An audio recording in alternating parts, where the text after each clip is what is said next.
Welcome to the deep dive. Okay, so today we're doing what we love best.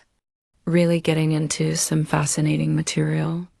We're looking at a piece called Oakland Born, and think of this as maybe a shortcut. A way to grasp how one person's life in Oakland really shines a light on community and connection for, well, all of us. It's a very personal lens on broader themes. And this piece focuses on three things that might seem, separate at first glance: music, intimacy, and sports. But they're presented as much more than just hobbies or activities. They're like lifelines, even catalysts for change. Revolutions, the piece calls them, both personally and for Oakland itself. That's a strong framing, lifelines and revolution. It is. So our goal here, our mission for this deep dive, is to see how these threads actually weave together. How does it all build community and identity? That feeling of belonging, that's a very specific Oakland story, but the feelings are pretty universal, I think. So where do we start music? The piece kicks off with this really grounded memory. Kofi as a kid sitting with their grandfather, listening to Willy Bobo on a transistor radio. And it wasn't just the melody, it's the rhythm.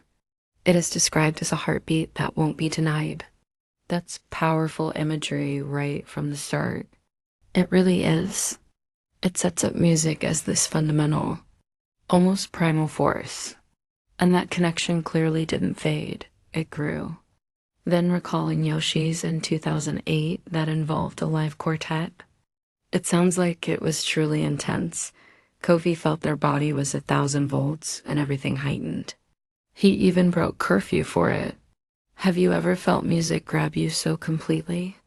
Those rules just disappear. That's the vibe here. And then a deep connection finds a voice right at the open mic night. Bar Dynamite sophomore year. That sounds like a huge moment, sharing poetry like that. Especially poetry about such personal, intimate, and passionate moments. The hope tied up in unique Oakland vibes. Listening to Frank Ocean, really vulnerable stuff. Laying it all out there in the reaction.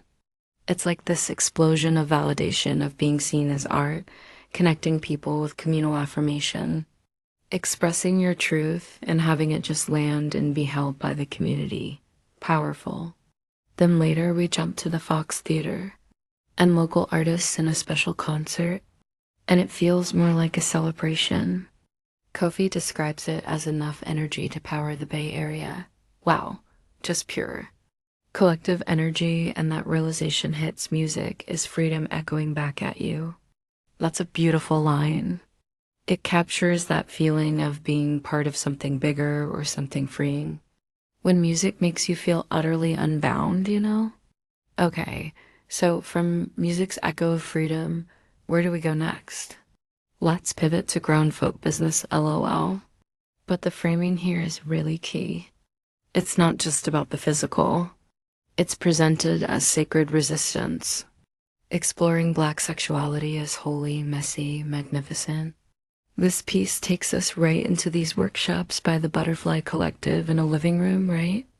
String lights, flavored dental dams, herbal tea.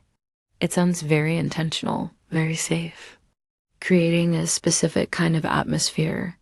And it wasn't dry lectures. No, it mentions laughing about old dad, diagrams, and folks unable to answer his kinky questions, then shifting to real talk.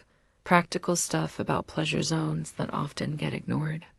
Actual tip swapping, as they call it, a community actively figuring things out together. It just shows how these open conversations can really shift perspectives, challenge norms, empowering people to actually connect with what they want, what feels good. Then it gets even more personal with that blindfolded exercise. Partner exploration. Yeah, taking away sight and suddenly everything else is dialed up, right? Breath, heartbeat, nerve endings. That heightened awareness and the takeaway is huge. Enthusiastic consent is the sweetest foreplay. That's a powerful statement. That reframes intimacy, completely linking it to safety, trust, well-being, turning bedrooms into sanctuaries, as the piece says. It's about reclaiming your space, your body, and framing that as radical self-care.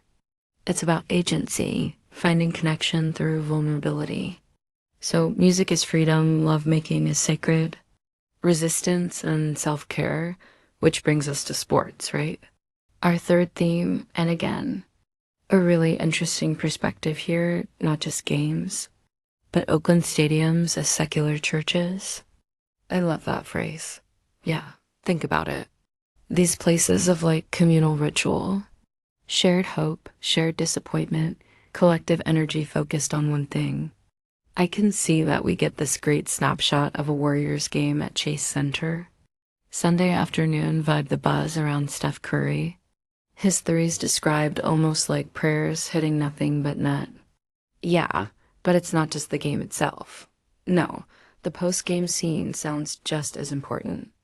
The parking lot, lowriders, music taquitos, families sharing programs, strangers connecting over that shared high, that shared experience. That's the secular worship record, that spontaneous community popping up. Then it shifts to the WNBA, Sparks game, and the dedication camping out for tickets. That's serious. Fandom braving the elements and the descriptions of the players. Spin move like a sermon in grace and the sweetest. Layup filled the air like pure gospel. Especially important maybe for women's sports, which don't always get that spotlight. Yeah, the piece mentions them offering full course meals of inspiration. And finally, the Raiders. The Raiders. This section feels deeply personal, like a core part of Oakland identity. A rite of passage. Yeah, the tailgates, the traditions. You could feel the sense of loss. When the team moved to Vegas, a real void definitely described as a profound loss. But the community finds a way through the watch parties right at the Franklin Lounge, keeping that connection alive through memory, through hope, a makeshift Raider nation, bound by history and hoping for a comeback maybe. So all three, music, lovemaking, sports, they all circle back to this. Bigger idea, communion and community. That's the through line. Breaking isolation, finding your tribe, which the piece says we all need, we all seek out. And that body blessing circle at the end of the workshops. Physical connection, shared affirmation, leading to that realization. Pleasure is the most potent protest we have. Connecting personal joy directly to resistance. That's powerful. It really ties things together, finding connection and shared feeling in all these different ways. The closing movement, the encounter meeting Jules at a ladies' night. The description is so vivid. Beautiful tattoos, thick thighs and sexy eyelashes, just pure Oakland. She was wearing jeans and a Raiders jersey. That night goes down as history and will forever bring a smile to his face. Just like that, a smile, wink, and batting her sexy lashes, it landed with the weight of a game-winning shot. That same kind of thrill and grounding, connecting personal intimacy, back to that communal sports exhilaration. Love is both things, grounding and uplifting. So Kofi pulls it all together at the end, summarizing the core ideas. Sports as the queen of heartbeat, and love. Love is the anthem for tomorrow. It's beautifully put, and the overall message is about Oakland teaching resilience, finding beauty in the struggle, and it ends with this call to action. Engage with these things in your life. Drop an album, host a workshop, scream with the arena. Kiss someone brave. It's about actively participating, creating, connecting, and that final line just resonates. Hope is our loudest ritual and joy, our fiercest revolution. A powerful closing thought. It leaves you thinking, definitely.